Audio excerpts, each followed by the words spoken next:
episode of Speakers of Heidelin is made possible by our generous patrons. Special thanks to our supreme and master speakers, Omeji Cat Comet, Erisu Yamakawa, Alex Franco AV, Winebow Brood, Aurora Templeton, Psyche, Azuta Starbreeze, Cletus Oreo, Nina Grimstarter, Lily Black, Bob Cece, Mikta Rabentau, Anathos Moonscar, Pamela Isley, Elenreal Maximus, Codrith Novelist, Mira Miri, Celestau Notrell, Lazy Boy, Luke Osborne, Pandaloo, Storm Arrow, Tex, Kylin, Arthur Law, Barry Danderard, Cypup, Spencer Christmas, Noy Fafnir, Celine DeLune, Edwin, Wibster Wolf, Severa, Circa Barrackhill, AJ Brainswords, and Cass Ram, Ventos Tia, Ryark Forbear, Leighton the House, Tony, Arcadia Lunashine, Umbral Wind, Framboise Sakuro, Bergie, Fudge, and Sephiel. Support the show and become a patron today at patreon.com/speakersxiv. Thank you.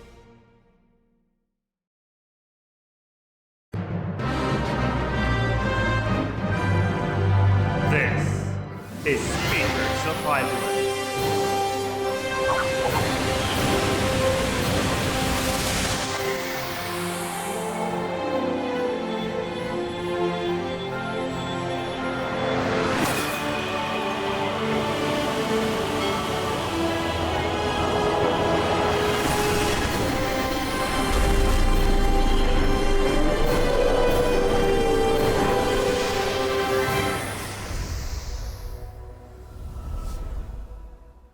Good evening, Aorisians. Welcome to Speakers of Heidelin, episode 387. I'm Lukiel Bravestone, and I'm joined today by Georgi Wiston, Mela Vanadar, and Rollo Des. Hello. Hello. Hello. It is. Hello, Hello, busted. It's February 4th. Sean Bean is here for a guest appearance. It's February 4th, 2024. It's the correct date. Don't worry. Today we're going to talk about Valentione's Day 2024. It's coming up. Is it? No, it hasn't started yet. It's coming up. That's what you said, actually. What? You corrected it as if you said something different, but no, you were correct the first time. Yes. And also, today we are having a great discussion. We're going to talk about the game of the Turali throne. So you don't want to miss that. Also, we'll be reading MogMail, speakersxiv.com/MogMail, and stay tuned for the post show. We'll be answering questions from the Syndicate and more. That's that. That's what we have in store, so make sure you watch. Why are you so disappointed? What? No, nothing. The and more is the best bit. Because I remembered. Yeah, so good. I remembered what we have to do in the post show. Okay, well, let's move on. This is the last episode on a Sunday. That's true. yeah, that's true. Oh yeah, Melody this Grand comes Prix to an end. Yeah, Melody Grand Prix finished yesterday. So we are back to our regular schedule. So remember that. We'll be back on Saturdays starting next week. Okay, now we can move on to recent events.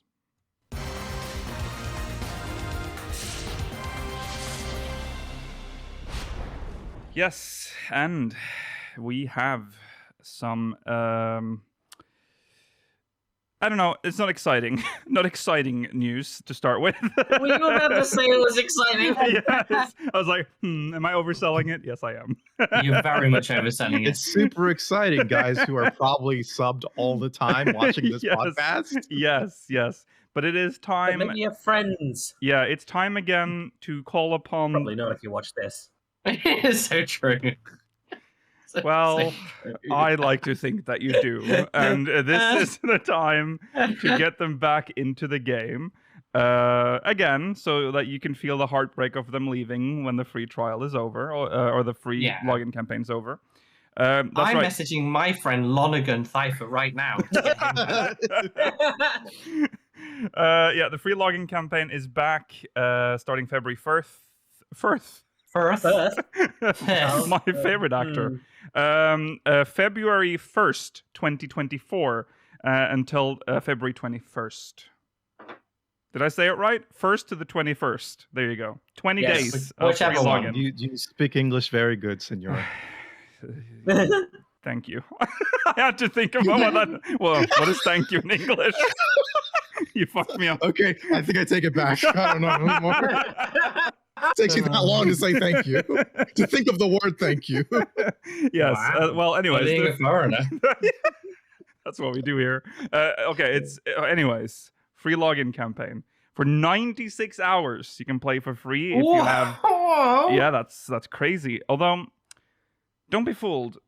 It's 96 hours from the moment you start logging in, so the clock starts ticking. It's not active playtime. It is. No. No, it is. It is from the moment you start going. So. But just play for 96 hours straight. Yes. Doesn't it also start when you start the download as well? Yes, that's when you log once in. you've activated your Once account, you have logged you in, have to log in yeah. before you can download the client. Yeah. So the first 3 hours to 12 hours, depending, Yes. maybe even longer, will be downloaded. I do have to say, though, free login campaign is kind of... It's starting to lose its value, considering most of the game can be played for free already. Like, the only people this really like applies to are people that left during Shadowbringers or Endwalker, because the rest of the folks can still technically play for free. Well, all those very unfortunate people who got a subscription during the A Realm Reborn trial and has since been expanded, and now they are no longer able to play Heavensward or Stormblood for free. At they that are point, an official account. just make a new account. If you're still in the Realm Reborn and you didn't get that far, just make a new account. Yeah, maybe. Wait, is that still a thing? So that they... Well, if you sub or you buy an account, because the free trials have the restrictions. Yes, well, that's so true. If you buy an account, you can't like opt back into the trial. Right. Okay. I see. It'd be nice if they let you like convert the account. If you just have like at least base of Realm Reborn to like the free trial thing, you know, so you don't have to, so you can still play and not have to do the sub thing. Yeah. Yeah. It could be like a subscription type. I don't know. Square Enix, get on that. Yeah, we're get master. on it. We make you so much money every day. Come on. Yeah. Yeah, we Another alone. good idea. We make you so much money. Yeah. Okay, so there you go. Free login campaign. Call your friends. Don't call. Don't be a freak. Text them. Ring them now. An email. Yeah, send an email. Send an email to your friends. No, yeah. as in you do the thing in game where you say come back and it sends them an email. You yourself do not type them up an email. Dear Subject: Final Fantasy XIV. Dear Realm Reborn free trial. Included is information for the free trial for Final Fantasy XIV. All the best, Lukiel. Okay. Yes. Anyways, free trial. Go do that if you are watching now and haven't played in a while. You can try now. And make a character on Chaos or specifically Ragnarok and play with us. Do we want that? Do we want like an account that will be there for 96 hours and then just be offline forever? No, you'll continue playing after. Well, actually, no, because you'll be coming back every free login campaign. So it'll be actually. I mean, you already have a character, probably, don't you? Because restart on Ragnarok Chaos. Oh, that's true. Yeah, this is not for new character. Yeah. Yeah. Actually, see you soon. See you soon. Valentione's Day is coming up, February 7th, to be precise. That is this 1 whole week before Wednesday, St. Valentine's. Yes, and ends on the 21st. 1 whole week after. Look at the poster girl. Yeah, everyone's favorite. Fucking Kirby Astrid. I hate her so much. Yeah, the Valentine's Day event is back. And it is interesting that the free login campaign and Valentine's Day event is sort of concluding on the same day as well. It's like, get your lover At least on. that's one thing to do, though. There's like one piece of new content you can participate in, at least. Tis the season of ardor and affection, and as per custom, you'll find cities and residential areas the realm over bedecked in an impressive array of rosy decorations. This year, the emissaries of the Valentine's Day celebrations, Astrid de Valentione and Emily appear. Emily. Sorry, my eyes are not what they used to be. Appear to have a mysterious surprise in store for the townsfolk of Gridania. One which may very well require the aid of a bright-eyed adventurer. Ooh. Yes. Well, that's exciting. Yes, that is exciting, I guess. The rewards are also teased here. There's a heart emote.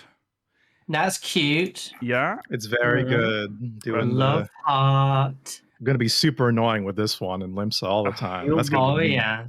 Yeah. You'll be able to recreate all your favorite Japanese music videos. Yeah. Oh yeah. You can become an idol now, or a songbird. Yes.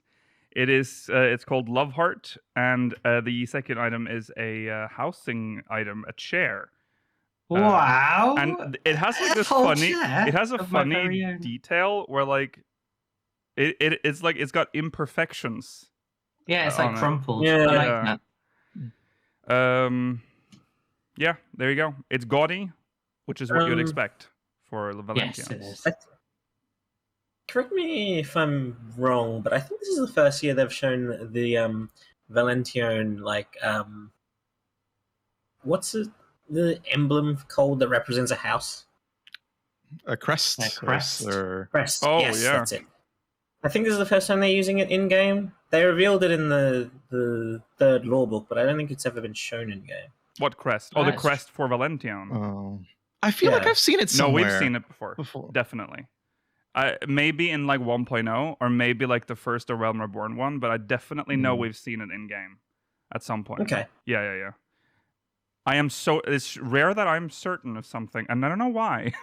Why I am so certain. So I was under the impression it was because I didn't remember it, and I've seen a lot of other people not remember it. So well, you say I guess you say in game. yeah, I said in game. Oh, that's different. Wait, where are you seeing? Yeah, that's different. If it's in game, then I'm not sure. I don't think it might never have been shown in game. You can see it in the background of that on the red thingies in the back. Oh yeah, you're right. It's tiny little. Are you sure we know? Maybe not. Yeah, maybe not. We'll see. If it doesn't, someone's gonna tell us in the comments if it's been shown. That's what he wants anyway. This game is so old that I wouldn't put it past this to have shown up at some point in like some stupid Absolutely. way. It's just it's not something I remember. Yeah. And yeah. Remember, courage begets love. Courage begets love. Mm. Okay, well, I'm sure we're all glad to meet up with Astrid again. No. Well, I want to see where it people goes. It could be good. Yeah. No, anything with Astrid is trash. She should be erased from Eorzea with some kind of intergalactic laser beam. You're such a hater of Astrid. Listen, I am. Yeah, I'm a proud all of you hater of guys Astrid. are like that Japanese dude after World War II who was still in hiding after the war is over. Yeah. The contest has been over for so long, and you guys are like, we will never forget. And The world I love you, Bert. would have been happier if we won. Who knows? Yeah. Maybe if Bert that's won, what that Japanese soldier thought. maybe Bert would have been the NPC in this Yeah. quest. Exactly. Yeah. It would have been a Bert every better year. world. Would have been so happy seeing Bert. Yeah. Anyways. I also liked Lisette though. She was cool. Yeah. Yes, I prefer Lizette. Yeah. I don't need Astrid in my life. I don't need her in a stupid round Kirby face gawping at me every 5 seconds. Kirby face? The other girl was cool though. She might be alright. I can't remember her name. No. I like Astrid's friend. Yeah, she was Emily. okay. Oh yeah, Emily. That was it. You Emily. said it. Emily. Sorry, Amelie. Amelie. Okay. Moving on. There's the end is nigh now. Now for real this time. Sorry. The end is nigh for 32-bit Oh, God. OS and DirectX 9. Oh. Not the world. Don't worry. Not yet. You know that upsets me, huh? Yes, I'm sorry. Yeah, no, this is for 32-bit and DirectX 9. It is I've the not even end. played the new Final Fantasy VII game yet. It is the end for real for these two systems for 14. Starting, well, I'll read this post from the Lodestone. Thank you. Before I read it, we all knew this was happening. You've had plenty of time. If you're still on 32-bit OS, or for some reason swear to, you have to use DirectX 9 for some reason. I'm sorry, but the end. I is hate coming. I hate the physics of the hair wiggling in the wind. Can't play that. God, I can't believe this game was a 32-bit game. That's still crazy to me. Yeah. That's such an archaic thing now. It was a PS3 game. Yeah. Well, yeah. I mean, in the second sentence of this update, it's going to tell you how long you've been warned. Yes. All right. Thank you for your continued support of Final Fantasy XIV. As previously announced in 2019. Oh my lord. This has come out of nowhere! Windows 32-bit OS and DirectX 9 applications are no longer supported by Final Fantasy XIV, but it has still been possible to run and play the game on them. Oh, yeah, I forgot that. Yeah. However, with the graphics update scheduled in patch 7.0, DirectX 9 applications will be disabled. In anticipation of this, we will discontinue the use of DirectX 9 applications with the release of patch 6.58, scheduled in March. After patch 6.58, you will no longer be able to continue playing Final Fantasy XIV using Windows 32-bit OS and DirectX 9 applications. If you wish to continue playing Final Fantasy XIV on your current system, please consider updating to the latest OS version before the release of patch 6.58. Thank you for your understanding and cooperation. Please consider it. Yeah, please. Because if you don't, you won't be playing. So yeah, but don't unsub. So who could possibly be playing on a 32-bit system? Like, what is your OS at that point? XP? 7. 7? Oh, yeah. Okay. 7. Oh, 7 had a 32-bit version, didn't it? I think it did, yeah. You have to have some pretty old fucking parts too. I'm talking like 4th gen, 3rd gen Intel shit. Like, you are long due for an upgrade, man. Yeah. Like, you can buy a Dell Optiplex for like $50 and put a graphics card in there. Come on. This game doesn't really require that much to run either. So, it's time to upgrade. I mean, it was time to upgrade in 2019 when the warning came out, but hopefully you've had enough time and we are not having anyone having to stop playing the game because their computer's outdated. Well, there you go. 32-bit. Bye. DirectX 9. Bye. Yeah, X8 busted. 32-bit. I won't miss you. You sucked. A relic from another age. Okay. There you go. 32-bit. Bye. Said it so many times now. Okay. Goodbye. Next, we have. We're just gonna give like a little update to the Moogle Treasure Trove thing because we mentioned it before release, but now it's out, and we'll just talk about that for a second. Hope you liked fishing, everyone. Hope you love fishing because that's the week. That's the month. Yeah, but here's the thing. No, that's the ultimate. It's the ultimate. Yeah. But I mean, we've barely tickled this event, and I'm already at like 40-something tomes, and there's almost nothing to buy. So you don't even really need to do the Ultimog one. That's true. But if you do the Ultimog one, you probably get everything you need afterwards. Well, true. If you needed it. I mean, I really just want to see what the next rewards are because it's just like these are not really worth it, or nothing interests me. I should say. Yeah. I don't think you'll be able to use these terms for the second one because they are. I think they are listed as MogTomes Genesis. Yeah, you'll have to use the new one. Yeah. Invest in treasure maps. Yeah, that guarantee. That's true. That guarantee portals. That's one thing to go for, but yes. I mean, the one thing that we didn't predict, and I think that both Mailer and I will not have liked about this, is that you have to go talk to the itinerant Moogle to pick up the Mogpendium. Yeah, and it doesn't tell you to. Mm-hmm. And there's nothing really to indicate that he's going to give you that because the icon's the same as normal. I was a little bit annoyed. I was looking through the logs and stuff. Mm-hmm. I was like, where is it? Then I happened to go and talk to him just to check the rewards. And he's like, oh, you've unlocked Mogpendium. Yeah. And then it's hidden away in collections rather than being a log. I guess it never told you before, but I guess the difference now is that it told you when you open the duty finder, you would have like a little icon in the... Does it still do that? I think it still does that. Yeah, it has the icon. It does still do that. But it doesn't tell you in the duty finder to unlock the... Yeah, you might think, the MogTome event is on. I'll just run these dungeons. Do you not? You'll still get the tomes. Oh, you do get the tomes because it just drops from the thing, but you don't have the Mogpendium to see. You don't get to claim the special ones, right? Yeah. No, because you don't have the Mogpendium to press the claim rewards button. Yeah. The other ones get put in your inventory directly. Yeah. Yeah. I do have to give them credit though. I am glad they're doing something in between the release of Dawntrail that is just more than just one Moogle Tone event because it's always a tough drought. I hope the next rewards are better. Yeah, maybe a a cool outfit like the tiger Letterman. That was neat. Do something fancy. Yeah. Mm.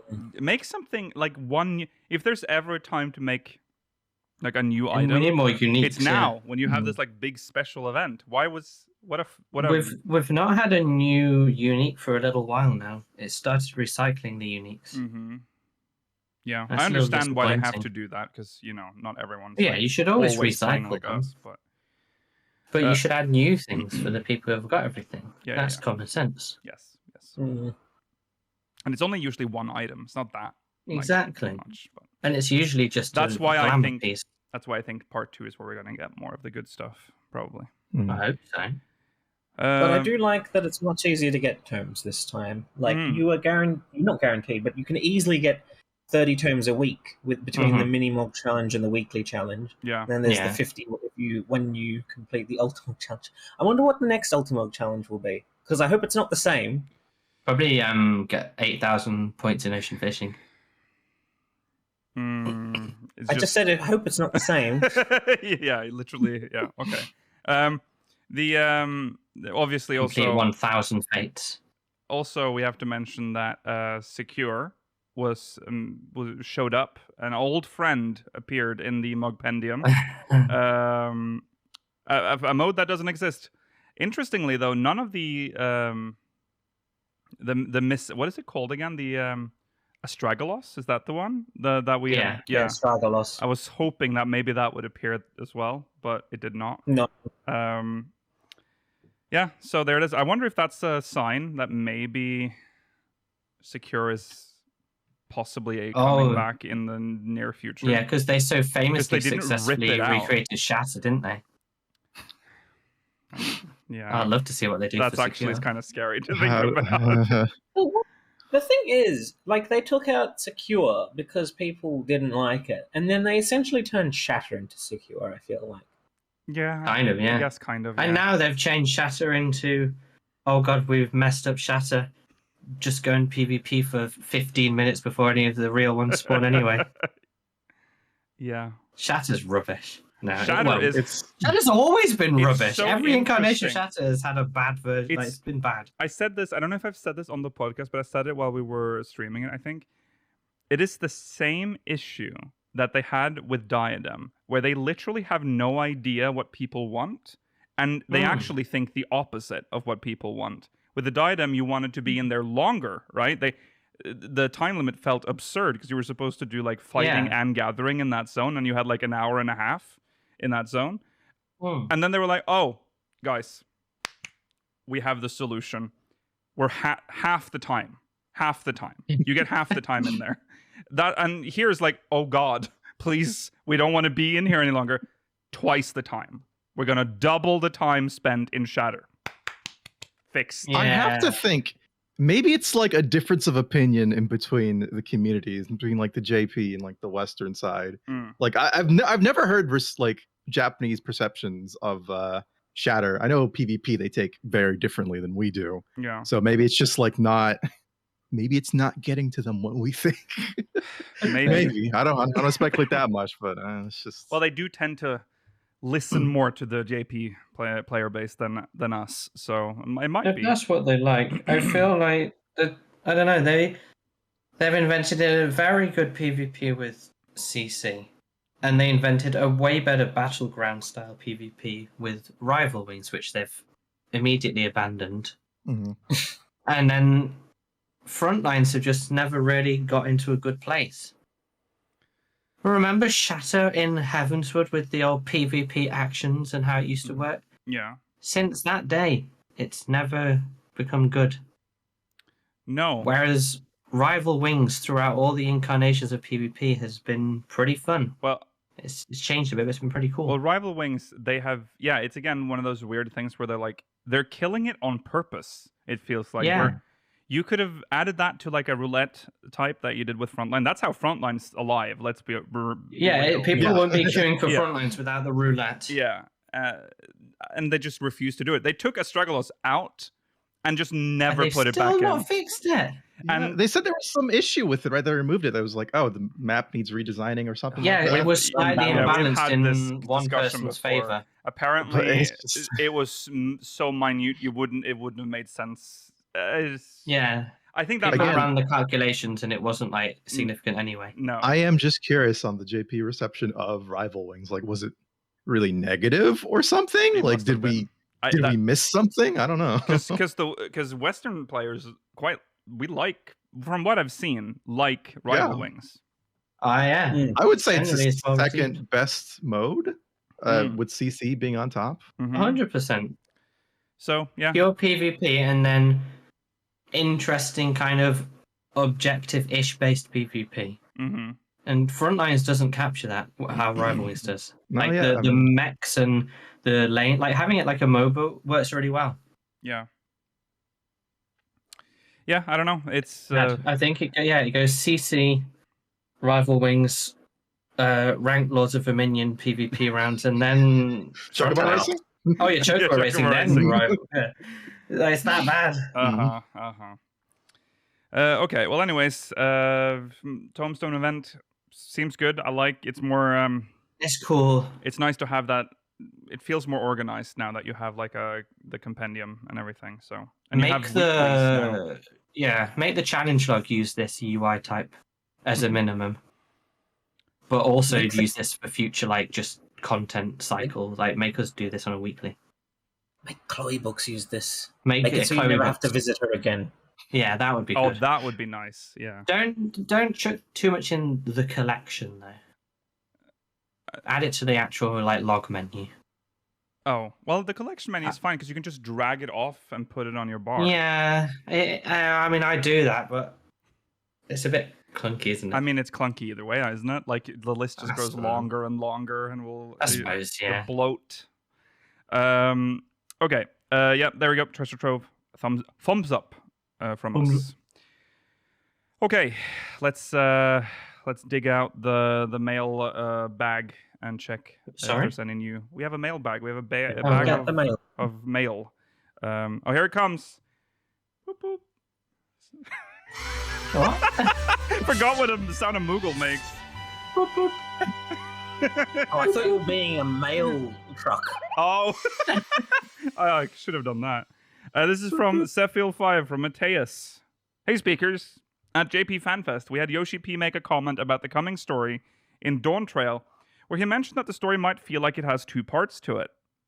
I know it's been a part of the larger community discussions about Dawntrail the last few days, but I think that Yoshi P is not referring to a Stormblood MSQ style split, but instead more of an Endwalker one.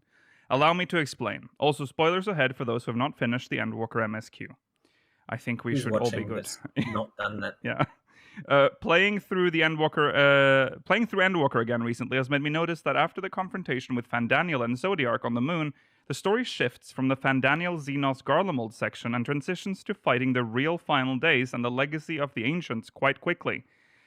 To me, this feels like a story with two distinct parts, but still part of one cohesive story, as both Fandaniel and Xenos are brought up again later. A story like Endwalker, I believe, is what Yoshi P meant when he made that statement.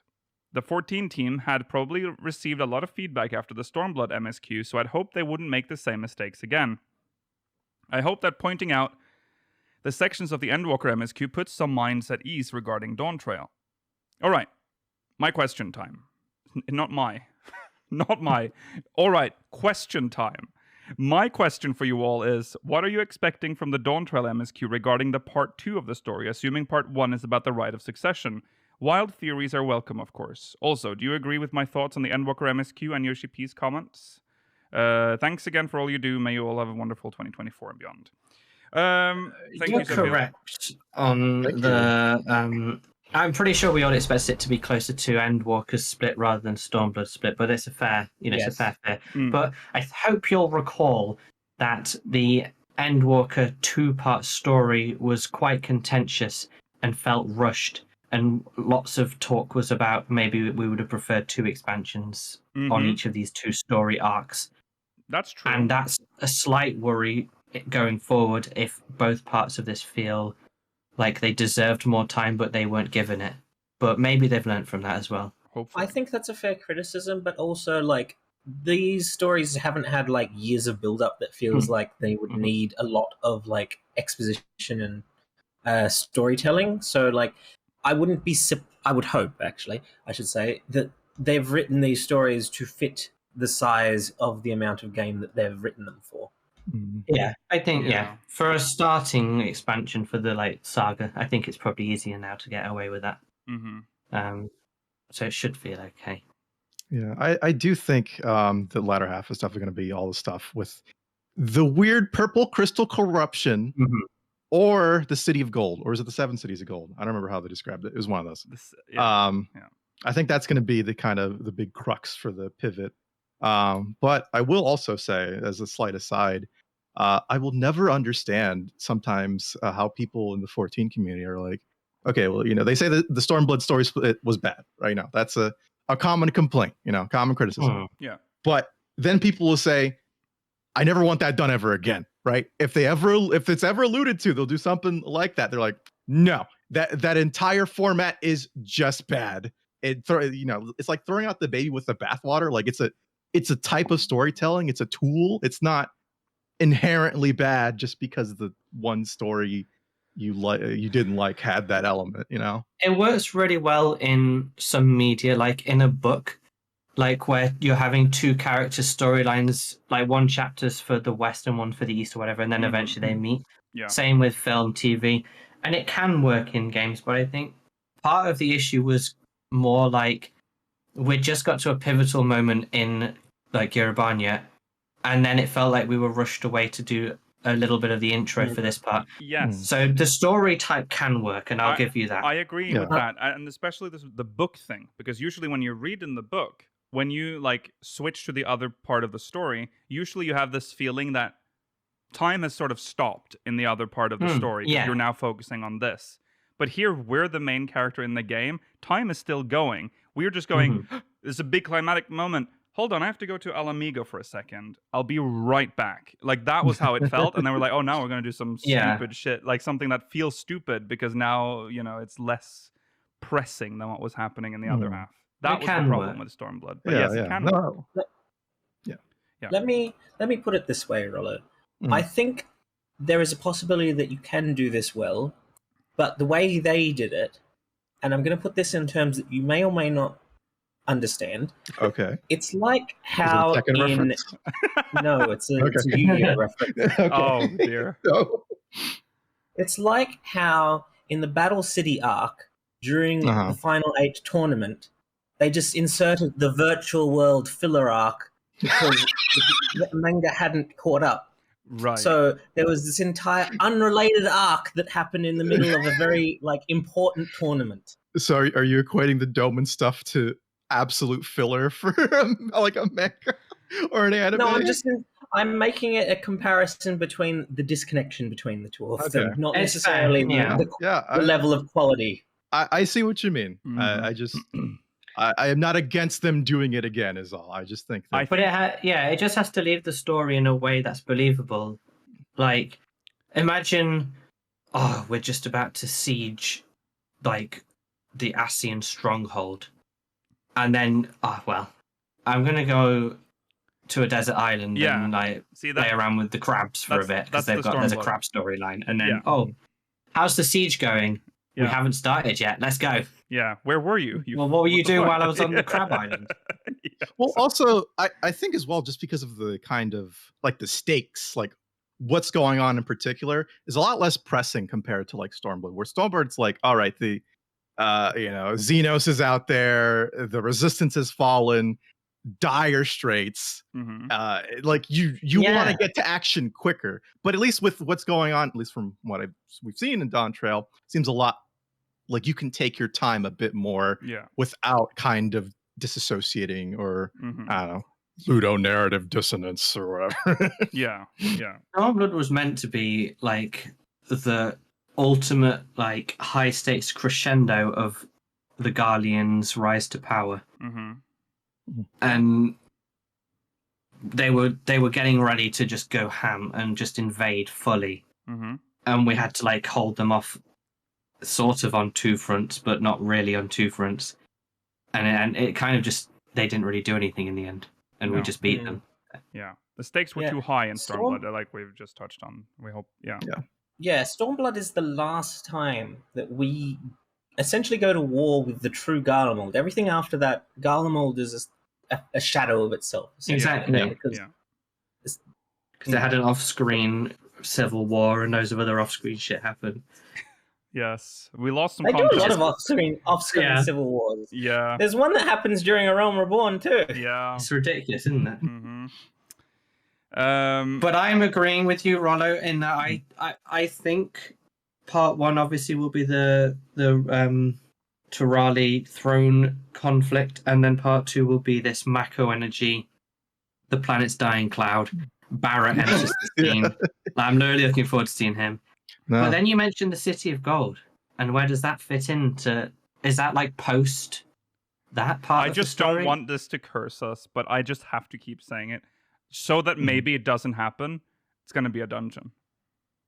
The City of Gold. Yeah. I mean, maybe. I mean, it depends. Probably will be. I mean, probably will I have no feelings about the City of Gold, so I don't really care. No, I don't really know its significance, to be perfectly honest with you. No, in the world. I mean, for all we know, no one lives there. Yeah. If no one lives there, do I really care if it's like a zone or anything? No. The City of Gold could be a secret underground thing we never knew, and now it rises out of the ground, and it's actually Solution 9. Yeah. You know, I could see them actually pausing the right of succession kind of thing for like a greater threat, either from the City of Gold or like the Solution 9 kind of thing, where it's like, all right, well, now we're teaming up with the evil cat boy or whatever, you know, because we got to stop the bigger thing. Then we'll get back to that in the patches or something. I don't know. Yeah.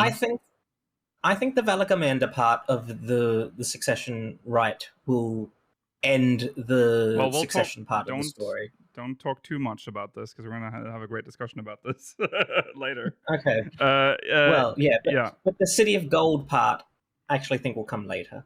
Right. Okay. Because I'm struggling to figure out, find where's the City of Gold thing gonna fit into all of this? Is it gonna fit in at all? What if the City of Gold thing is more patch story stuff later? Might have been. Why would they? I feel like they mentioned it a bit too much for it to be like a later patch. Oh, that's true. You know what I mean? Maybe. I think that'd be more of a tease, maybe in the actual expansion itself. Maybe more towards the end if they plan more of it later. Or that's just my guess. Maybe they go hunting for the City of Gold. And I feel like we can't theorize too much about this. We have nothing to talk about later. Maybe one of Wuklamart's rivals finds Solution 9 and claims it's the City of Gold, but it's not. That's possible as well. Yeah. It's maybe that the part 2 of the story has to. I mean, remember that this is the start of an arc as well, so maybe the purple shit is a greater problem, and that's how we move into the next expansions. Because you've got to try and think about where we're going in the future as well. If this is the beginning of a new whole saga, what ties us to the future of the storylines? I wouldn't be surprised at all if Solution 9 is the portal into the next part of the story in some way. Mm-hmm. Yeah. Okay, well, thank you, Sefil.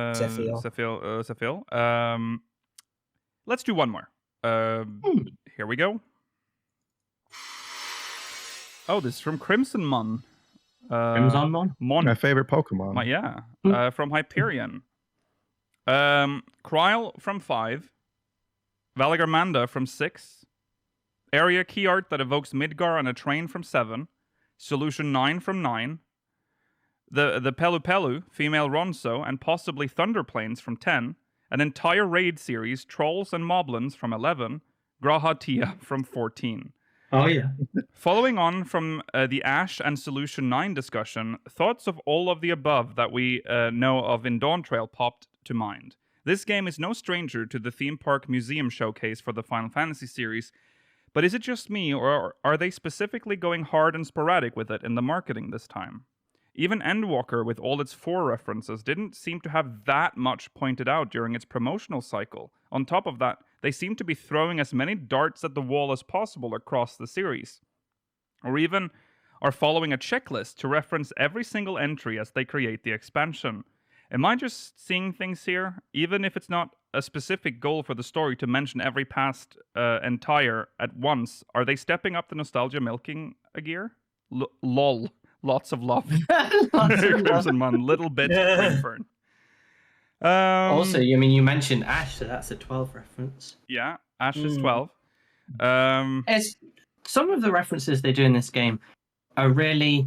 Like, a lot of people complain about or don't want this game to be too on the nose with the references, because we love that 14 is its own contained storyline and game, and it is easy to fall in that trap. And like, you remember when Shinryu no Mega fought before Stormblood, and we had what was essentially a 13 reference in Cocoon in the sky, but it was never mentioned as Cocoon. It was never talked about it, but it was an obvious 13 reference. I like that. And like having the races from like 11 come in, and Ronso, and having a loose Mako energy thread, really like that. 11's a little on the nose, but I'm interested to see how they bring it in. I think some of this is not huge. I think a lot of you might be reading into some of these a bit much, especially Kryl and Grahatia. Valigamanda is only, they have to, old like monsters are always been that thing. Fine. Yeah. And the 7 I think it's just a good loose storyline based on it. It's obviously not, unless they call it Midgard and it has Barrett and Cloud in it, then it's a bit much. Oh, please. Barrett? I mean, I want Barrett in 14. I really want Barrett in 14. Yeah. Oh, I'd love that. But Heidenstein Wall. He has so many just expletives that are in like asterisk $sign. But he still has the most beautiful eyes. Oh yeah. Oh yeah. Yeah. I mean, that's 14, I think we're just reading a lot into it now because of Solution 9. I think that's what's triggering us to look for more things. And the 11 stuff is very obvious because of the raid. So that's like in the forefront now. I don't think this is that. I mean, I feel like the references so far the references are the worst when they're outright like copying, or not copying, but like very following the beats of a storyline or something from a previous game. These all seem to be just like the Void series. Yeah. Wait, what did you say? Void series? You mean like like the end of Endwalker? Like the end. Zeromus. Yeah, that was all Zeromus. Just, yeah, that part. Yeah, that's what I mean. Yeah. Okay. Whereas I feel like this is just pulling parts, and like I don't really see any connective tissue that makes it seem like they're making any specific references to any of them in particular. Maybe we'll see a little bit of 7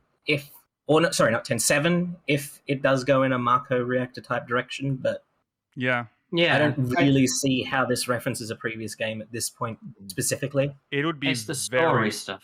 Be very difficult to do 7 in 14 because you would need to have like an established electric like power company. Like it would be very like how to make it Midgar. It's very a lot, yeah. So it'll just be references. Probably. Actually, I'm willing to make a little bit of go out on a leg here or whim. I think this expansion will probably have the least amount of references compared to others, possibly. Just because I think the setting is so foreign to Final Fantasy in general, where it's usually like medieval, like steampunk, or high fantasy kind of stuff, and we're going more to like at least from what I'm seeing so far, kind of like Mesoamerican kind of stuff, I mean, there'll still be characters, I'm sure it'll be the same as some other games, and some references here and there, but I think it'll be less than usual. Okay. What's the opposite of a black and white moment? Because I'm going to have to prepare that just in case. A color bomb. A very super saturated one. I agree with you in regards to what seems to be the first half of the story. I think there's a lot of potential for references in the second half. I mean, we've had the desert, like I could see them making references to 15 with the desert section later, possibly. I feel like the Solution 9 and that half is much more ripe for like taking stuff from previous Final Fantasies. I mean, there are 3 Final Fantasies that comes to mind in that environment. 11 has a lot of like similar biomes in its, and we already know there's going to be a lot of 11 references in the expansion. 12 has a lot of like deserty stuff that's true. Probably also, if there is a reference, that 12 makes sense. What was the third one, Georgi? What was the third one, Georgi? Shit, well, I think 15, but I don't know if that's 15. What you were thinking. Sure, 15. I think the south area could have I think 10's aesthetic was very like tropical. That's fair. Kind of like beaches and rainforests and stuff. And I feel like the Turali is a bit like that. Yeah, 10. Because we've seen that like Tulio Lal doesn't just take reference from like South America, but also seems to have like Southeast Asian inspiration in it as well. Yes. 10's like cities and towns and stuff. No, sure, but the like overworld stuff, I think, is quite similar to some of the Tural stuff. 10 was what I was thinking about. I mean, we are playing 13 right now. Depending on how they take the story, oh god, I could see like Solution 9 having a similar feeling to like Cocoon and Grand Pulse. Yeah. I mean, Grand Pulse itself is probably quite similar to what we'll get when we end up in Mericidia. Because that's meant to be like Australian themed, isn't it? Oh, okay. Because Grand Pulse is quite Australian accent. Well, no, I don't think the Grand environment Pulse that they is put down supposed there to is be. It looks quite nothing similar. like Earth. They have like fantasy plants, Mela. I don't know. By the way, we've seen 10 seconds of Grand Pulse. Well, true. We've only seen a bit, but when it did that cinematic of them crashing down, there was like a lot of like mesa and like some of it did. Mela went, Australia. Okay. I don't know. Mela, like in Jurassic Park. Yeah. Australia. Yes. Okay. Yeah. I hope there will be very few 13 references. I feel like we don't need it. Relatively unrepresented in this game, so I wouldn't be surprised if there's more than you're expecting. We have some iconic mobs from 13, I guess, in the game already. The Dreadnought. We do iconic mobs. They're iconic. Are they not the Dreadnought? Dreadnoughts are, but like I was thinking of like some of this, like the Clockwork Soldiers, and like, are they really that iconic? I think they're cute. Iconic. They're iconic. I mean, I did a lot of Coil, so to me they're iconic. We have the pearl with the data. You know, the Zagar. No, I can't remember what it was actually called. They've actually taken a few models from it, like the second boss in the Twinning is also. Yeah. Oh yeah, true. It's the cat with the data ears, the data rod. You know. Yeah. Well, we'll see. It's. I think we're just being we're hyper focusing, and I think we're also realizing just how much 14 has taken from other games as well. I mean, this game is a theme park MMO. Well, they all take from. It's a tradition of Final Fantasy that I think, like Yogi was saying earlier, the one we don't want is when it's just a verbatim like plot line from a mainline game. Yes, because that's just that. I mean, it's sad, and how is that going to look looking back? You know, 11 maybe one day we'll get a single player version offline because should have same with 14. Yeah. It would be very weird to be playing through them all and then just have like a full expansion that's Final Fantasy VI again or something. it wouldn't feel right. So I don't really mind the references that much. I just don't want them to do the storyline beats from them. No. I mean, except for 7. Obviously, I do want Midgar and I want them to bust into Solution 9 and shoot out a Mako reactor and Barrett's there. Oh, it's fine when it's your favorite Final Fantasy.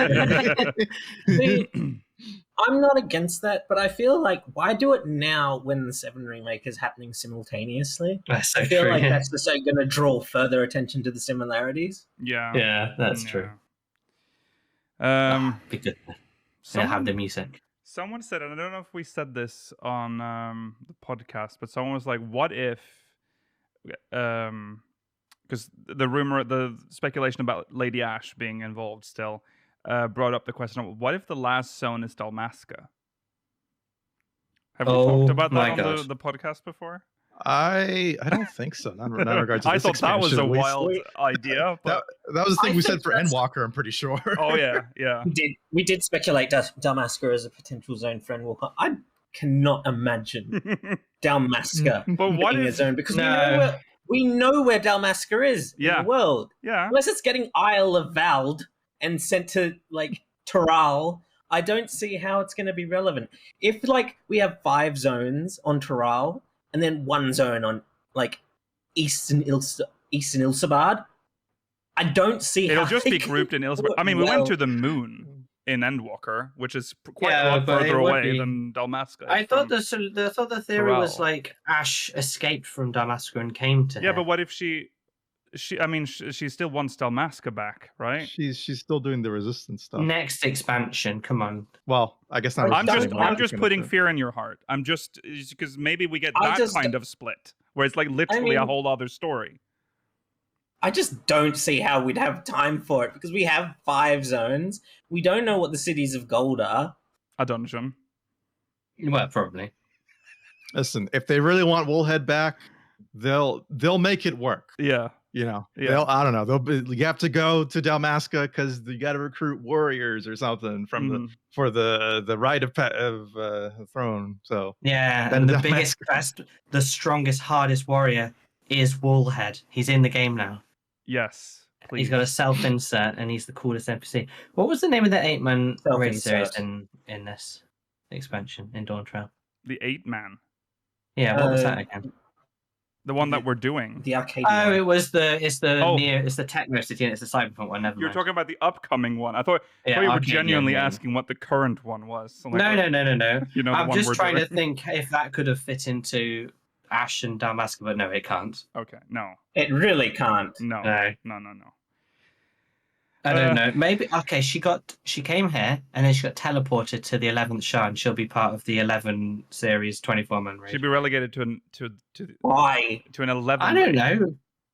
Nah. It's more likely than us going to Dalmasca for one zone. Well, we'll see. I just like putting If a that's little your black bit and of white moment, then good on you. No, it's not. You Gonna be a deserve black and it. white moment. No. Also, I did not. This is not my suggestion. I read it somewhere, and I don't even remember where I read it. Probably on Twitter. Anyways, so I do not claim Xenos that. comes back. He will always come back. He will come back at some point. I just can't wait for that. Everyone's gonna so pissy. I'm gonna hate every second of it, but they just can't help themselves. They made a statue of the them. end of all things, and yet I found my way back. Yeah, he's gonna. Let us duel immediately. Listen, I'm telling you, it's got to happen. It will always be the funniest thing. 14 fans hate him so much, and it gives me such joy seeing them go fucking like gritting their teeth, typing on their keyboard, like, no, no. Yeah. It's such a joy. Turned around to get to that point. Though, Especially after their collective Edmund. amnesia about everyone really liking for him in fuck's Stormblood, sake. that you've all decided to agree you don't No, believe it's it, even like though it definitely gaslighting happened. again. It 100% happened, and you just refuse to remember it because you hate him so much. But it's still funny. There is a difference between hating and like Look, tolerating. you can gaslight yourself all you want. I know what happened. Like, I know you're. I gaslighting. never liked Xenos in Stormblood until the very end, and I was like, "Oh, that's an okay ending." Yeah. And that Yeah. didn't happen. Yeah. Well, yeah, that was the bad part. The switcheroo. But don't worry, he's here forever, guys. Probably is. He's so maybe- back. Yeah. I think his forehead eyeball, because it's different than all the others, is going to be a plot point. Maybe it'll fall out and like. What are you saying? That's disgusting. What the fuck? No thanks. Okay. Well, there you go.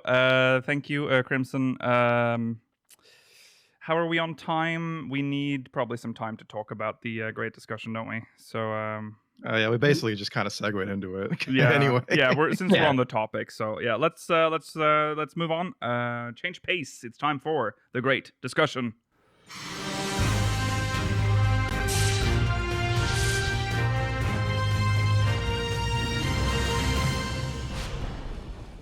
Okay, it is time for the game of the Turali Throne discussion. What an abomination! Oh, bastard. You bastard. Well, yes. So we know that one of the plot points is going to be fucking image about the right of succession in Turali. Good old Wook Bean. Which leaves us all to wonder how it's going to go down, and we're going to theorize about that today. We don't have a lot of information, so a lot of this is going to be pulled out of our asses, but we do have some things, so we can make educated guesses. Educated. Yeah, gated, because you guys cannot discuss it. This is for us. Yes. Okay. This is educated content. We're gatekeeping this discussion. Okay. Well then, let's bring up the plot. So, plot-wise, from what we've learned, there is the old king. What's his name? Moogle Jaja. Moogle Jaja. Is he abdicating, or is he? He's old. He's just old. So he's relinquishing. I think he's abdicating. Yeah. Okay.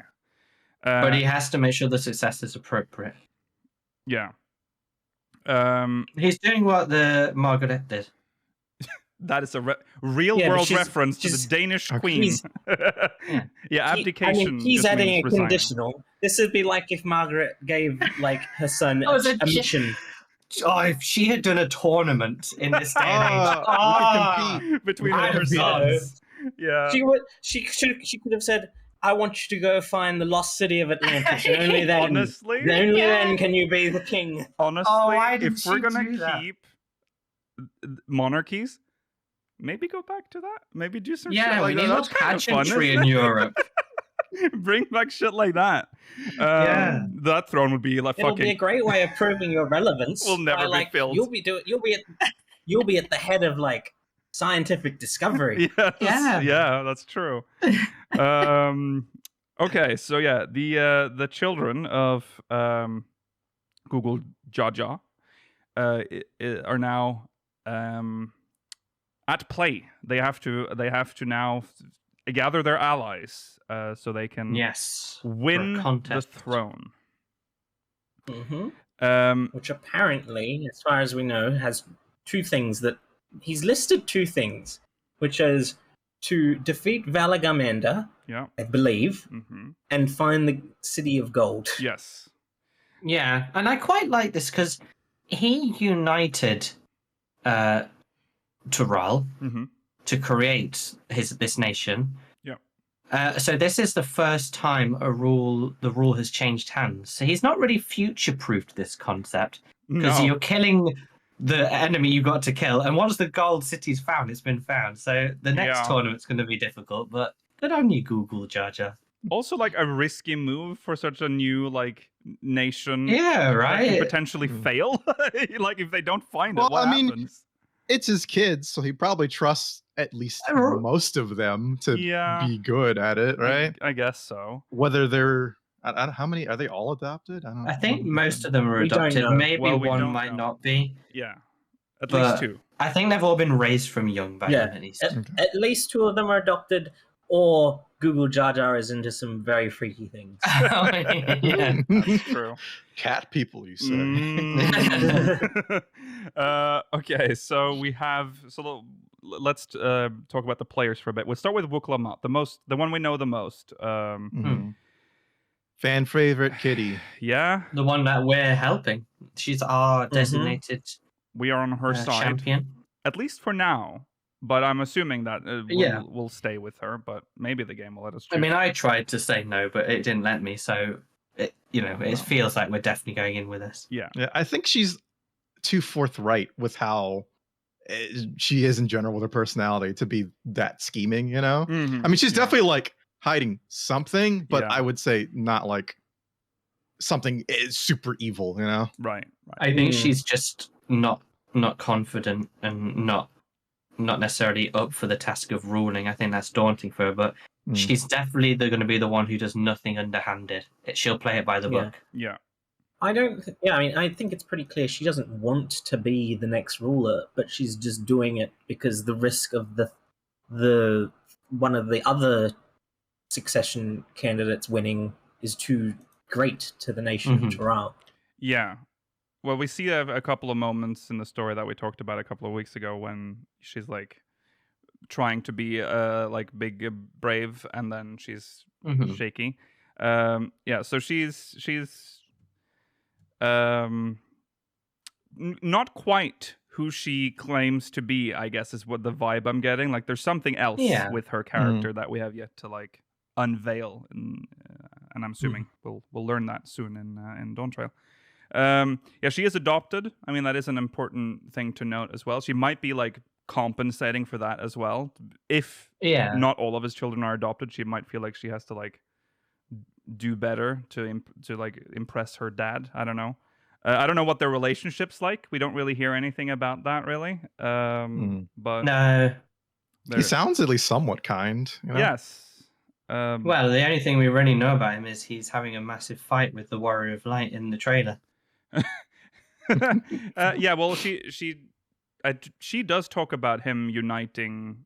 Does she talk about that in game, or am I just thinking about when it was explained? Yes, she does. Yeah, okay, yes. she does. Yeah. We have a bit of backstory on how it was formed. Right. But yeah, I mean, he obviously has So she thinks some highly strength of to him, him, at least. But let's remember who also united all the tribes of Ash, and he turned out to be quite evil. True. That's true. So, maybe he's not as good as you think. Yeah. Well, then, yeah, we'll see. And also, she's biased, obviously. So she's his daughter. We learn of a second player in this. So how do we? So they pronounce it weirdly. Kona. It's Kona. No, they pronounce it Kona correctly in the game as Kona, but it's spelled Koana. Yeah. So, I mean, guess since it's they like said long, Kona, we have to say that. Kona. Yeah. I'm trying to get used to it. That is. We don't want another Bosja incident. Right. Oh God. That's true. Why did you say it like that? How dare you? It's been so long. He always says Bosja. He never says Bosja. Bosja. No. We had so much time calling it Bosja to kill. Yeah, I know it's rough. Yeah. But it's rough. So Kona. Kona. Well, it's easy. I think a part of it is easier for Lakil to correct because that is closer to how he would instinctively pronounce it. That's true. Yeah. Kona. So he is the cat boy that we see in the poster, most likely. We assume, but we cannot say based for on sure. her description, it makes sense. He was a student at the Studium. Used an alias when he studied. Yes, he did not want people to know that he was essentially the prince of Turali or Tuliulal. Seems like he's finished his studies and moved on. Well, he might have been called back for the that's true. The announcement of the succession thingy. True. I imagine everyone's gonna like conveniently remember him now and talk about him in the Sharlayan, but I suppose there's no reason why they would mention a random student otherwise. No, students come and go all the time, so they just assumed he was someone. But I think that gives us a bit of information on his personality and what he might do in this. Like, he's obviously smart. I guess quite weedy. Most of the people in the studium are a little bit weedy, I guess. Yeah, I guess. Have you done the studio quest line? Probably not. That's when we learn, Mela, actually explicitly that they're not weedy. Well, some of them are all right. Some are, but I would say that there's quite the range of types of people that work at the studio. Yeah. Okay, but the general impression is what Mela's going for. They're nerds. Is what I'm trying to say. He's trying to say in not so many. I mean, okay. He said they're nerds. Ida graduated from the studio. I don't know how. That's look how that turned out for her. That's exactly. True. Yeah. She's that's right. I don't really know what else. He's probably, a little bit more cunning. I reckon he's more likely to, maybe use others to get get to the goal, or it's really like the Studium has so many horrible people in it, but also so many lovely people. Mm-hmm. I don't know how to get a type from them. Like there are a lot of people who are very selfish who live in Charlene and study and work there. Mm-hmm. Not through any like fault. It's just selfish people in the Studium, or you can. I feel like that's more with the forum. There may be, yeah. Yeah. Don't talk about the Studium again, Mela. That's actually Georgi's. That's his he knows field. everything about the Studium. Don't you dare.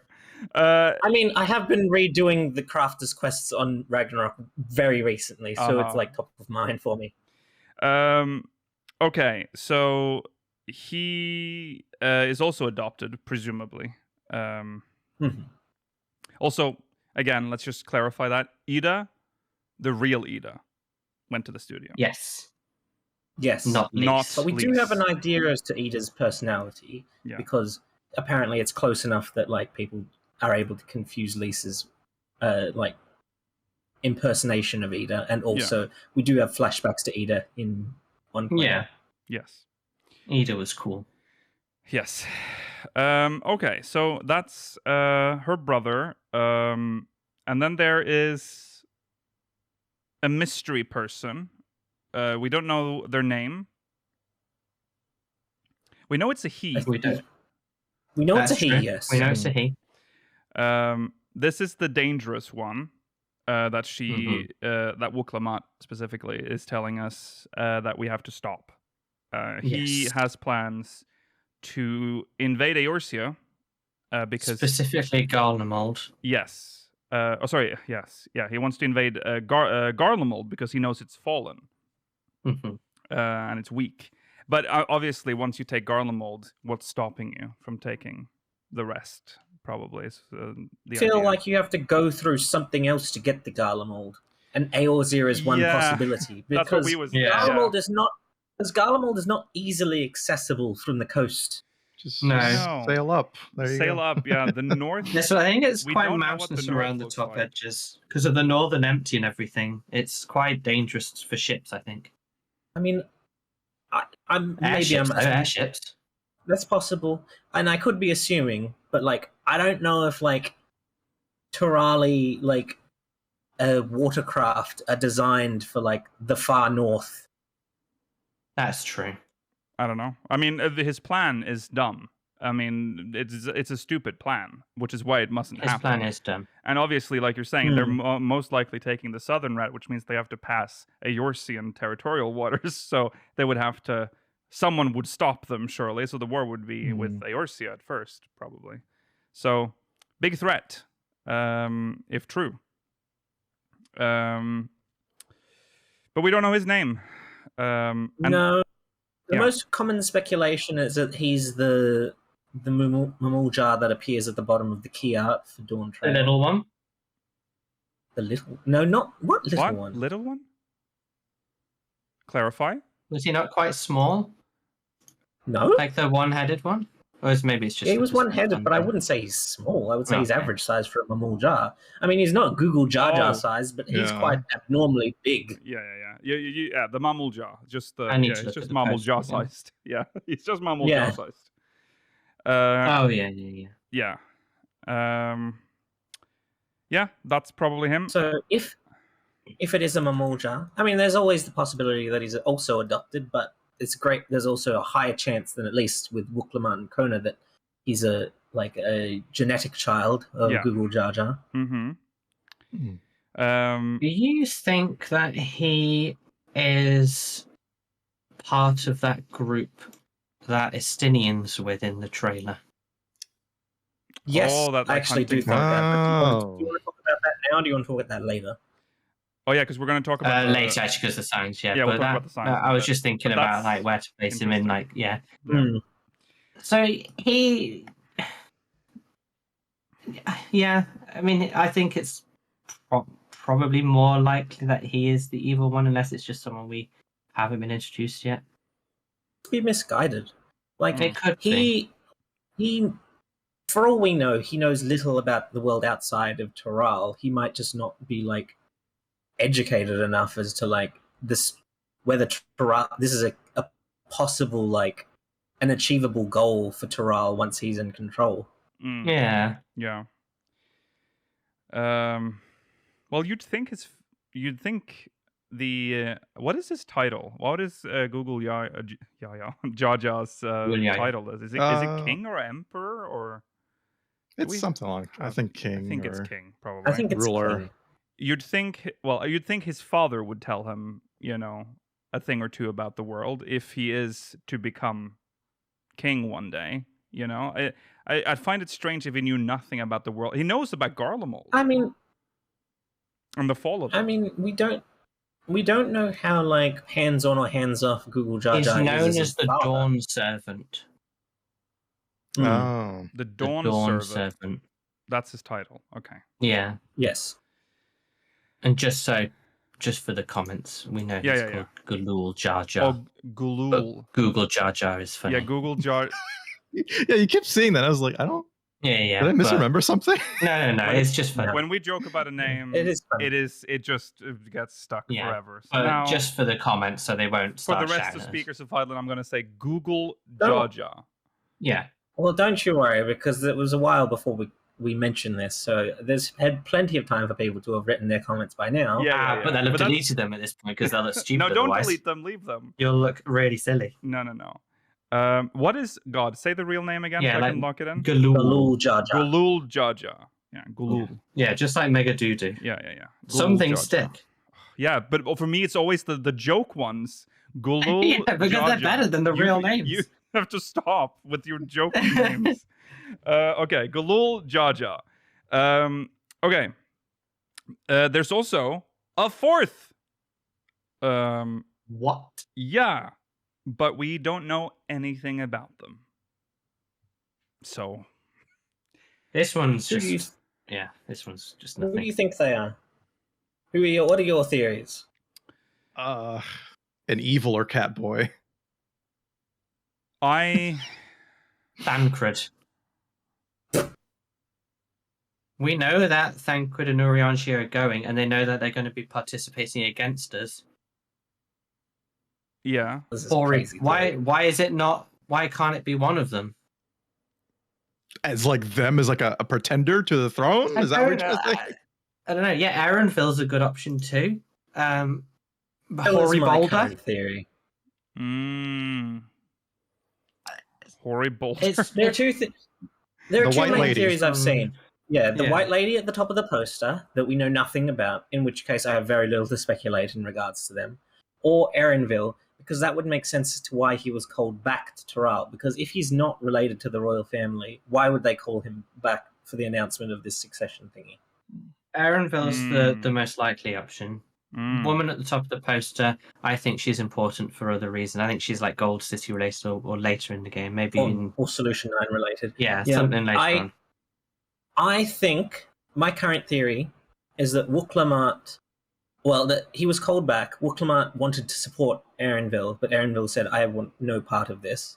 And so she decided, take me back with you so I can get some allies and help me find them. And I promise I won't spoil that you're actually my sibling. Yeah, that makes sense, because there's a moment where she says, we're childhood friends, and he vehemently denies it immediately. That's true. He says we're acquaintances at best. Yeah. They've definitely grew up together, and why wouldn't it be as siblings? Because if she was adopted at a young age, I don't think she would have been just given free reign to go out and make friends. She's a princess. Right. Yeah, exactly. Yeah. True. I feel like it's just done different over there. I don't know how the course works there. Yeah, that's true. But that is true. I think it is true. I think he was told to go there for gleaning work, I believe. I think that's what they said in game. But we know Charlene has connections with Turali, so it's possible that he was sent there under false pretenses. Yeah, that's also possible. I wouldn't put it past him. Also, someone wrote that letter. Have we talked about the letter at any point? Like who we think wrote the letter? Because the letter is. It was written. It was by someone that can write in Eorzean. Yeah. One of his children at the time? Well, it was a long time ago, apparently. So. Yeah. By someone who is intimately acquainted with Google Jar Jar. Mm-hmm. But the Vizier. the scheming It vizier. could be, yes. Yeah. Jafar. It probably is Jafar. A Jafar type, I should say. Yeah. Because we Jafarian man. So far, we don't really have an idea of a villain. Like, the only villain we kind of have is the guy who's like the brother who might be threatening. Yeah, but how much of a villain can they make him be? Exactly, right. It's like three groups against one, and even if he's the strongest, like, I mean, knowing us, we will just like immediately kill him because that's what Warren does. Yeah, that'd be rude. I mean, maybe the evil one has already discovered Solution 9 and believes they can use the technology to take over Garlemald. Maybe that's the reason they think they have the ability to do it. He's discovered Solution 9 and he's using its ancient technologies, which unfortunately is why the Earth is being sapped. He has started a catastrophic cascade of events, much like Gordon Freeman, which is destroying the planet. The resonance cascade. A resonance cascade, yeah.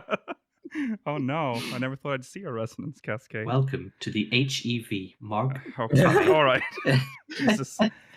Okay, so that's our players. Now, how do the scions fit into all this? So we know the majority of them. The majority of them. We know where us, Alphino, Alizé, and Kryl are going to be. We're with Wuklamart. Yeah. We know that Thancred and... Well, actually, we don't know where Thancred and Urianger are. We're just assuming that they will be with Konana because he has connections to Sharlayan.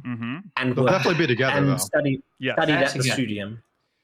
Yes. I don't know, though. If Arenville is also the other man... Yeah. They know him well. And he might have thought, but like, I feel like we maybe Thancred and Urianger. I don't think Arenville is seeking the throne. Well, true. I think he's the fourth candidate, but I don't think he's working. You think he's barely going to participate? Well, I don't know if that's the case, but I think he's not initially going to participate. Okay. Okay, so that leaves a few scions left, like Y'shtola. Well, Estinian... Oh yeah, well, let's talk about Estinian, because we kind of know where he is. We think he's going with this question mark man, the evil one. And I think that's quite funny. I think Estinian is gonna like this. The warmongering one is like, yeah, I've got a challenge for you, and Estinian's like, yeah, I want to beat up something. Yeah. And then they go on that hunt that we see in the trailer, and then Estinian's like, you're a good person. Yes. You need help? Yeah. I'll help you. He's going to get dragged into it. I think he's going to get coerced into helping the bad man because he loves fighting. Coerced is a way of describing it. I think he's going to get tricked by helping him. Out of all the scions or former scions or whatever, I think Estinian would be the most likely to be duped by someone. Yeah, for sure. Everyone else is a little too competent, you know, to fall for something like, you know, hey, help me, I'm the real cool guy. Yeah, you know? yeah. What a fall from grace for the Azure Dragoon. Yes. But I think Estinian will immediately once we explain to him the situation, I think Estinian will switch sides pretty rapidly. I just think he will be working with him for a while without knowing. Yeah. He might not even know it's they're there. so funny though. Like when we have the confrontation with the enemy and Estinian's just there. Yeah. Hey guys, these guys are cool. We went hunting. Okay, so his evil cackle, he just does that sometimes. Yes. So Don't yeah, I think that's pretty friend. I think that's a pretty safe bet for Estinian. Yeah. Y'shtola. She's the hard one. I think Y'shtola is going to have her own ulterior motive that ropes her in to this, as in like she wants something maybe relating to her research or sword travel that the person has to offer somehow, maybe some kind of secret or technology or something that really interests her, and that's the only reason why she's doing it. And that's the only reason why she would oppose you, because she feels she needs this. I don't think Y'shtola will be aligned with any of them.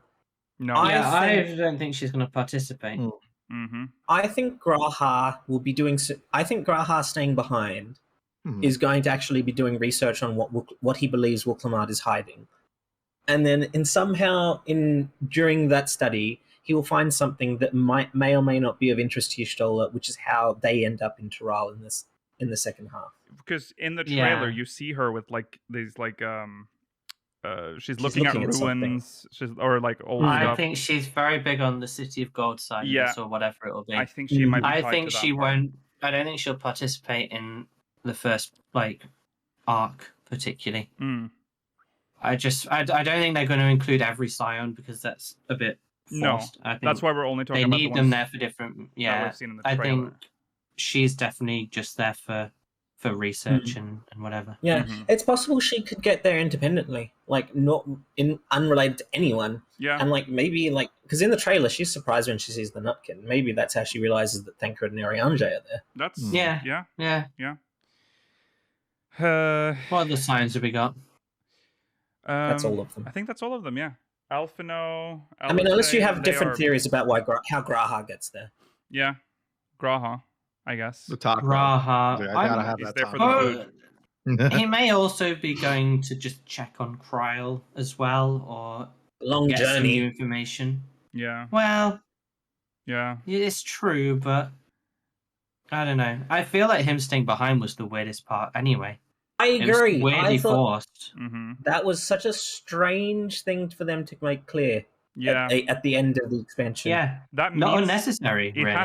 It has to serve a purpose though. So exactly. They made it so such a big deal. So yeah, I think I agree with Georgi that he's gonna do some research. Probably. Maybe he's approached in Sharlayan by mysterious lady.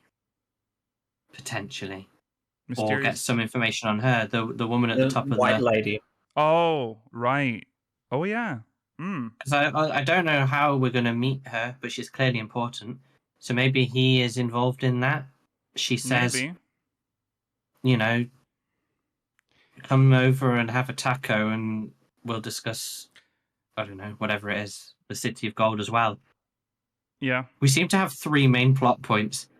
Contest, City of Gold, and Solution 9, and that's all we can go on. I need more. I think part 1 is going to have like an A plot and a B plot as well. I think that's probably what we're going to see. Well, that's the thing. That's why I think the City of Gold B plot, I think either the contest will be I think the contest will be sort of decided or postponed in the first half, and the City of Gold part will be resolved at the very end because it will be discovered. We will discover it will tie into the Solution 9 plot in some way. Yeah. Yeah.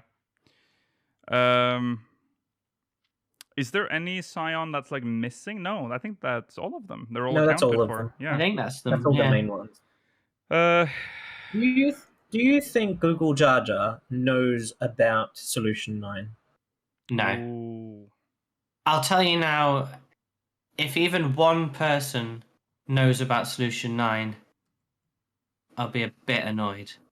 Except for people who happen to live in Solution 9 if it is inhabited right now. I don't like... unless it's very recently emerged. That's okay. Hey, maybe... I mean, they might not even know it's like a city mailer. They might have only seen it from the outside.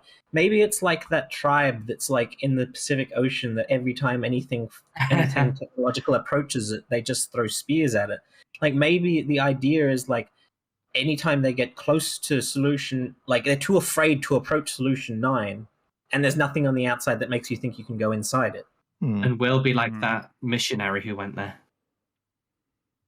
and got like dragged ashore and killed. Yeah.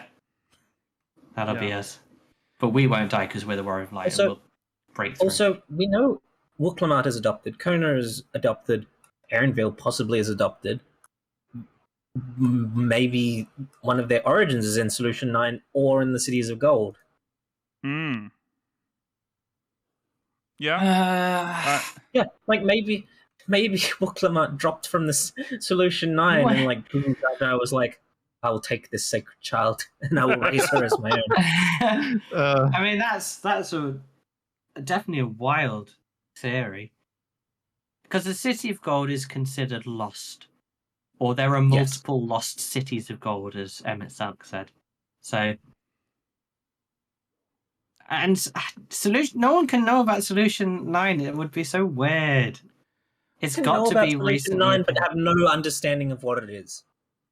Yeah, I mean, it all depends on how it, like, if it is even visible. Yeah, if it's like this glamour thing that people have been saying, or like the, you know, or it's whatever from underground 9. and then pops up. Yeah, at some and then point. that's fine. And then if people know about it after that, that's fine. Yeah, but it'd be very jarring otherwise. I mean, I could believe Google Jar Jar knowing about it just because, like, and then like he has to keep it a secret for some reason. Yeah, that's also possible. But yeah.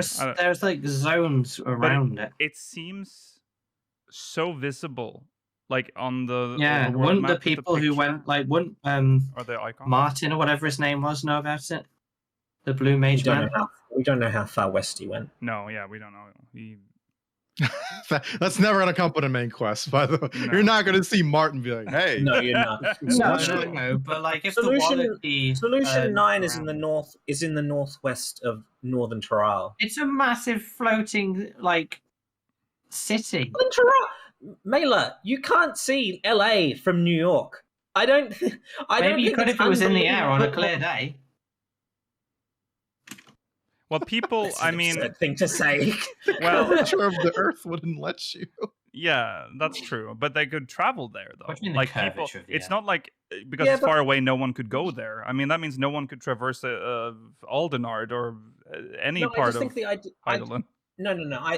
I'm only refuting the idea that Martin went there. Oh yeah, no, that's absurd. He wouldn't. He didn't go there. Yeah. It depends where the Wallachie tribes are. I feel like I think we know that the Wallachie tribes are on the east coast of northern Turali. I don't know. Yeah. I'm gonna check, Mela. I'm gonna check.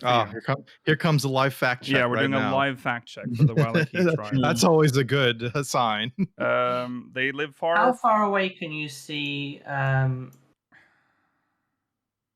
I'll tell you this right now, Mela. I can't see Uluru from my house. Well, no, but there's not really much of a sense of scale in this game. No, it is not known precisely where they live. They make their home near an area called Lapis Canyon that is rich in ceruleum. The Wallachie hold the color blue as sacred because Lapis Canyon glows blue with ceruleum. They are the creators of blue magic. So, I mean, it's. I mean, Lapis Canyon could very well be the area of water in northern Turali, which is literally. It could be. Right next to Solution 9. Yeah, I have on the map, Solution 9 is portrayed as about 50% of the northern continent in size. That's why I know it's a map, but come on. I still think that you can't see Solution 9. It has to be invisible. That's the most reasonable. Yeah, I think that's the most reasonable theory, but I also think that it's possible that some people know about it and are keeping it a secret for some reason. There might be a way to get in there, I think, without and people knowing it. But for it to be, I mean, someone made a map, someone's traveled the world and mapped this region, Yeah. It's weird. There are some things that logically doesn't make sense if it's such a big. I don't know. Well, they will explain. Braha bought this map with Solution 9 someone traveled. Mm. Someone's presumably traveled Ilsabad and is covered in clouds. So, for all I know, they've made up the shape of the Well, why wouldn't they just make clouds then, if they don't know the shape, like they normally do? That's true. What you do. It's I don't know. It's Solution strange. 9 isn't on Graha's map. That is true. That is yeah. Is it not? No, that would make. If in-game Solution 9 was on a map, I'd give up. That's impossible. I want to say something that might upset you. I believe the text for Solution 9 is still on the map, but I think that's why they made it so low quality. Because they could Yeah. Oh, God. Okay. Well, we'll see. I mean, that's going to be one of the... that is... I am looking forward to seeing how they introduce Solution 9 to the story, still. Mm-hmm. Okay, well, anyways... Where are we? Yeah, okay, so who will win? That's the big question. How is this gonna end? I kind of think Wokelmat won't. I don't either. No. Yeah, I think she's gonna have she'll be at the very cusp of victory, but then she'll be like, she realizes she is not a leader type, and there will be someone else who is who would do better, she feels. I don't think it will be Wokelmat, and I don't think it will be the warmongering one. No. I think it's a 50-50 between the Mystery Man / Erenville and Kona. Yep. I think there's actually a strong possibility it's Kona. I think it's going to be one of them. Or in Kona, in classic Eorzean style, we introduce them to a new set of governance. Yes. One made by the people for the people. Have you considered a House of Lords? What you do is you have duels, and whenever someone feels like challenging you for your captain position, and then you just go for it. Yeah. This will be a new experiment, because we tend not to do this on other continents. That's true. Merlweb will just sidle in. Well, have you heard of thalassocracy? What is it called? Thalassocracy. Thalassocracy. Thank you. There it is. Yeah. Because, you see, we didn't actually try... We were trying to reinstate the monarchy in Doma. That's so true. That's true. For some reason, we decided that one we must protect. A monarch we chose, though. A monarch we chose. Did we pick? No, he was the rightful heir. I mean, he kind of we'd molded him over the course of the I don't think we did mold him. I feel like we knew him for a very short period of time, while he'd had quite a lot of time to grow up with the aura of the Azim. Well, to be fair, the reason why we don't choose monarchies for other nations is because they usually don't have any heirs left. You can't just pick a person and be like, you be king now forever. Well, that's the thing. Urbania does. Alamigo does. He's just in the monk quest. No one cares about that fucking loser, though. Wow. The fucking goober. He's like... Well, he's from a line where the king went mad. You probably don't want disgraced. That. Yeah, disgraced. You wouldn't want that publicly known. That bloodline is fucked. So it maybe not. Yeah. Do we have anything else to say about who will win? Because I've got a slightly related but slightly unrelated thing to question. Yeah, Mela, I feel like you didn't say. What do you think? I think it really depends on who the mystery man is, but I think the person who wins is going to be Throwaway. So Kona is a good bet. I think Wokelmat might join us in the future. It doesn't have to be Throwaway. Lise was a main character, and then she is essentially just the leader. But she is now been thrown away. Oh, yeah. Yeah, exactly. That's my point. It could be someone. It could be any of these characters. I think Wokelmat might join us for the future adventures. All right, Rollo. I'll pick everyone that's going to get mad answer. The white lady on the box art. I don't know what her stake is in this. She will be the leader. She's the pop-up. Well, if she's the fourth person, then maybe she will. But I really don't. I just think she has anything to do with this. I was the secret princess raised by him, and to be the true heir the entire time. Save me, white woman. Save me. That would be crazy. But maybe she'll make more sense if the story progresses. I don't know. As the story progresses. Okay, yes, go on, Georgi. You have something wild. Because Kona doesn't dress like he's from Turali. No. No. What did you... Did you start that sentence with something more? else? Yeah, you just said because Kona doesn't dress... Yeah. No. Well, I was going to say, because Erenville doesn't... Like, do you think that they have any kind of, dress of their people, or do you think they've permanently abandoned that? Because Kona is going to be is a potential ruler of Turali. Kona's just gone full native.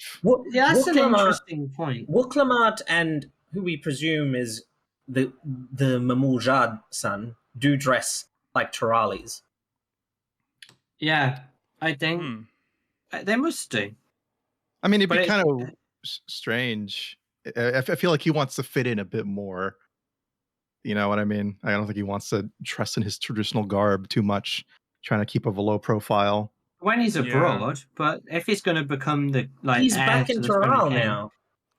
It's weird because on the poster, if it is him, now it might not be, but if it is him, yeah, he's dressed like maybe he's too scholarly now, so he's above above it now, Which would be then he definitely can't win because that'd be weird as hell, wouldn't it? Just to have a king wearing just a random clothes. Well, he would. Yeah, that's true. Because doesn't Lise wear the actual the formal wear of Alamigo on the poster? I can't remember. The red. I don't think. Does she not wear the outfit she wears? She doesn't wear the outfit she wears for the majority of Stormblood. Yeah, I think she used it in the trailer too, didn't she? Yeah, she does wear it in the trailer. Yeah. Yeah, that's on the ceremonial dress. She is. She wears it. Yeah. Yeah. I mean, that's an interesting. I didn't think about that, but yeah, he is. I just thought it would be strange if Kona wins and then he just dresses like he's from Sharlayan. Sort of. Yeah. Unless this is the Sharlayan taking over of Turali. Well, he might have still a studium. The secret fifth option. Yeah. He might have a journey, Maybe he'll change. Who knows? I don't know. It is weird that they put him in that. Maybe it's to make it easier for us to understand that it's him. Why would they do that? Or maybe to throw us. If they want us to understand that it's him, why wouldn't they have confirmed that?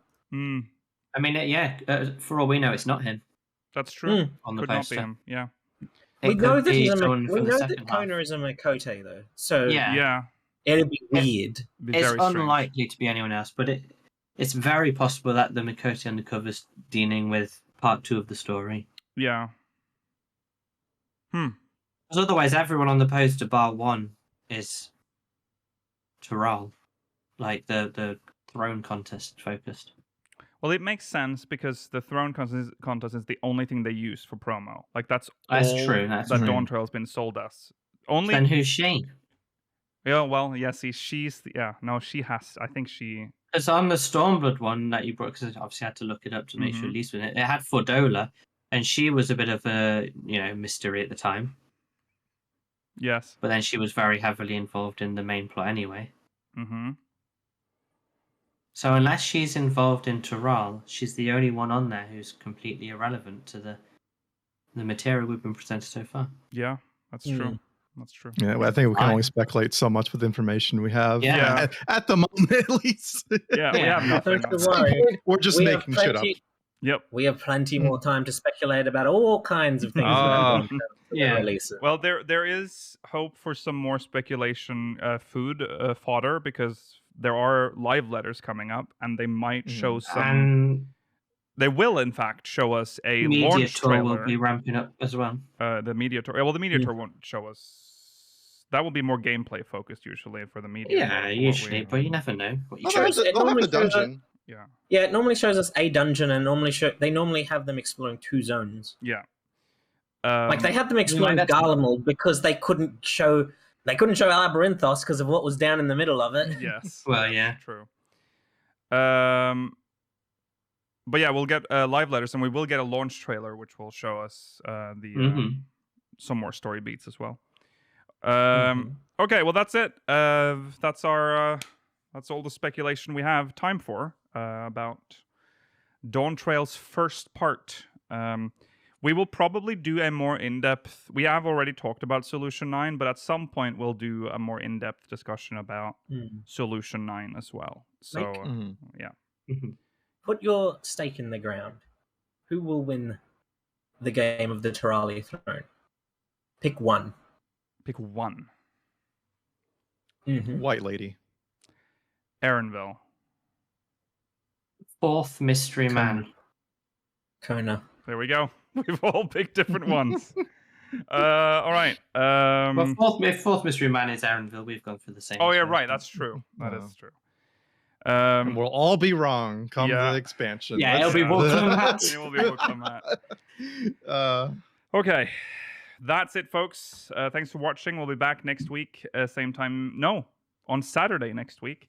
at the regular time. Back to normal. Yep. Remember to follow on Twitter at SpeakersXIV, twitch.tv/SpeakersOfHeidelin, youtube.com/SpeakersXIV, ! Discord in chat if you want to join our Discord server. If you're watching on demand, links in the description. Remember to watch the post show if you're watching live. It's coming up. See you there. Goodbye. Bye. Bye.